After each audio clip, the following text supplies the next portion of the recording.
That is the World Trade Center, and we have unconfirmed reports this morning that a plane has crashed into one of the towers.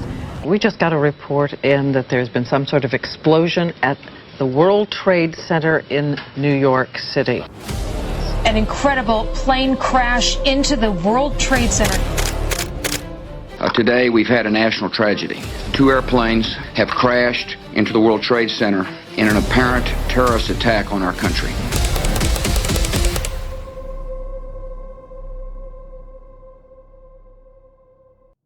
At 5:45 a.m., the clock was already ticking down. 2 hijackers walked through airport security. Their names were known, their faces had been seen, their movements had been flagged. In FBI files, there was a memo about strange flight students. In a jail cell, there was a man who wanted to fly a Boeing 747 but not land it. In intelligence reports, there were names, photos, and loud alarms that something big was coming. And still, the planes took off. By 8:46 a.m., the first tower was burning. By 10:03 a.m., 4 planes were down. Could be hit by a commercial airliner and do that. 2,977 people were dead. This is not just the story of 9/11.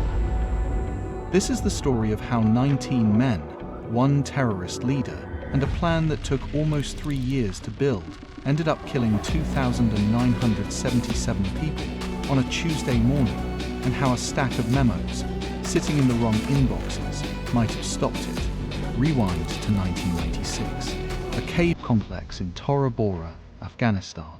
A Kuwaiti-born engineer named Khalid Sheikh Mohammed, nephew of the man who bombed the World Trade Center's parking garage in 1993, sits down with Osama bin Laden and pitches him something wild. Hijack American commercial airliners.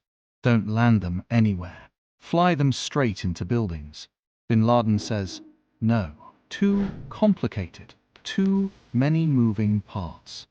KSM had already tried something like this once before, a scheme to plant bombs on a dozen airliners over the Pacific. It fell apart when a fire in a Manila apartment tipped off police in 1995. 900 people would have died. Instead, KSM walked away a fugitive with a grudge and a new idea. He pitches bin Laden again in 1998, a bigger version, 9 planes, both coasts. Bin Laden says it's still too much. He wants it simplified.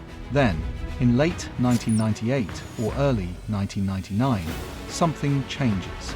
Maybe it's the US cruise missile strikes. After Al-Qaeda's East Africa embassy bombings that August, attacks that killed over 200 people, and finally put bin Laden at the top of America's most wanted list. Whatever it is, bin Laden says yes. By early 1999, bin Laden, KSM, and Al-Qaeda's military chief Mohammed Atef are sitting in planning meetings, drawing up a target list. The World Trade Center, the Pentagon, the Capitol, the White House. If a hijacker can't reach his target, the order is simple: crash the plane anyway. Bin Laden handles money and picks people. KSM handles logistics and picks targets. And the man bin Laden chooses to lead the operation on the ground is a quiet, humorless engineering student named Mohammed Atta. Atta isn't some battle-hardened fighter. He's educated, he speaks English, and this is the part that mattered most: he already blends into the West. So does his roommate Ramzi bin al-Shib and 2 of his friends, Marwan al-Shehi and Ziad Jarrah. 4 men living ordinary lives in a German university town. Al-Qaeda calls them the Hamburg Cell. And here's the detail that should stop you cold. At least 3 of them are already on the radar of Western intelligence services before 9/11, not as terrorists, just as names in a file. Nobody connects those files to what's coming. In January 2000, 2 of the hijackers, Khalid al-Mihdhar and Nawaf al-Hazmi, fly into Los Angeles. They'd been photographed at an Al-Qaeda planning summit in Malaysia weeks earlier. They don't get watchlisted. Not that year. Not the next year, either. Instead, al-Mihdhar and al-Hazmi rent an apartment in San Diego, open a bank account, get a car, and sign up for English classes, all under their real names. They even, at one point, live with an FBI informant who has no idea who they are because nobody told him. Meanwhile, 3 future pilot hijackers, Atta, Al-Shehai, and Jarrah, arrive in Florida in the mid-2000s and start flight training. They ask instructors strange questions: how to steer a commercial jet, but not how to land one.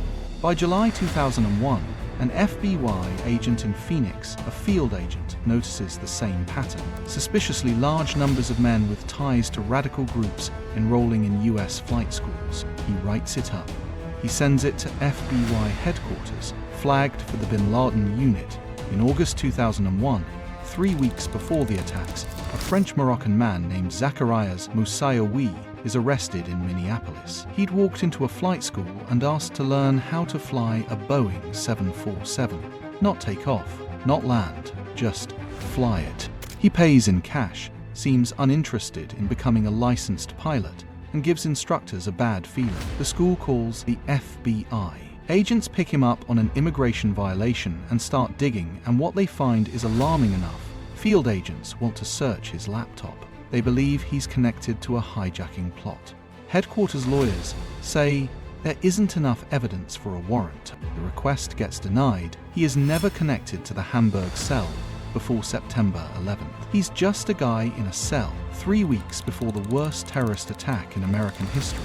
And the FBI has the exact thread in its hands that could have unraveled the entire plot. They don't pull it. On August 6, 2001, President George W. Bush is handed a classified briefing at his ranch in Texas. The title, word for word, Bin Laden determined to strike in US.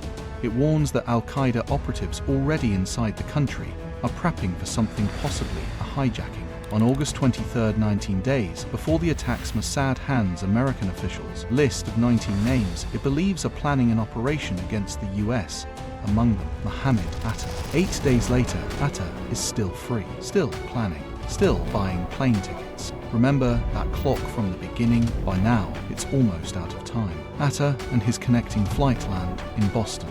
At 3 other airports, Newark, Dulles, and Logan, again, 18 more men are going through the exact same nothing of 8 checkpoint. Several get flagged that morning by the ERA's passenger pre-screening system. It doesn't matter. Flagged just means a second one, a second glance, a wave through. Nobody's bags get opened. At 7:59 a.m., Flight 11 leaves Boston. At 8:14, Flight 175 follows. At 8:20, Flight 77 leaves Washington Dulles. At 8:42, Flight 93 leaves Newark running 42 minutes late. That delay barely registers to anyone at the gate. It's about to matter more than anyone could know, because it's the reason passengers on that plane will have time to learn by phone what already happened to the other 3. At 8:46, Flight 11 hits the North Tower. That is the World Trade Center, and we have unconfirmed reports this morning that a plane has crashed into one of the towers. We just got a report in that there's been some sort of explosion at the World Trade Center in New York City. Every missed memo, every unread warning, every disconnected name, it all lands here. Everyone on that plane is killed instantly. And 3 more planes are still in the air. By 10:03 a.m., all 4 planes are down.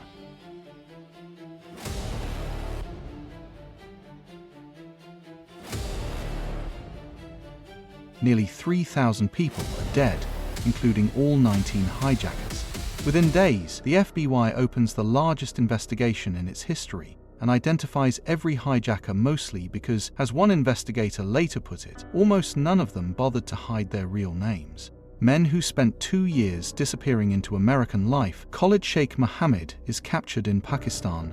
He was arrested with 2 others, a man of Middle Eastern origin and Pakistani Ahmed Abdul Qaddus. My brother, he went out and they took him away. In March 2003, Osama bin Laden evades a manhunt for nearly a decade before US Special Forces kill him in Abbottabad, Pakistan, on May 2nd, 2011. Tonight, I can report to the American people and to the world. The United States has conducted an operation that killed Osama bin Laden, the leader of Al-Qaeda. And in 2004, the bipartisan 9/11 Commission publishes its final report, 600 pages. This was not a failure of intelligence. it was a failure to share it. Go back to that checkpoint at 5:45 a.m. Two men walking through a metal detector like it's nothing. At that exact moment, 3 weeks' worth of missed chances is already sitting in FBI filing cabinets 1,000 miles away. A memo about flight schools. A suspect in a Minneapolis jail cell. A list of names from a foreign intelligence service. None of it moves fast enough. None of it moves at all. That's the part of this story that doesn't get told enough. Not that America was caught by surprise. That America had the pieces and just didn't put them together before the clock ran out.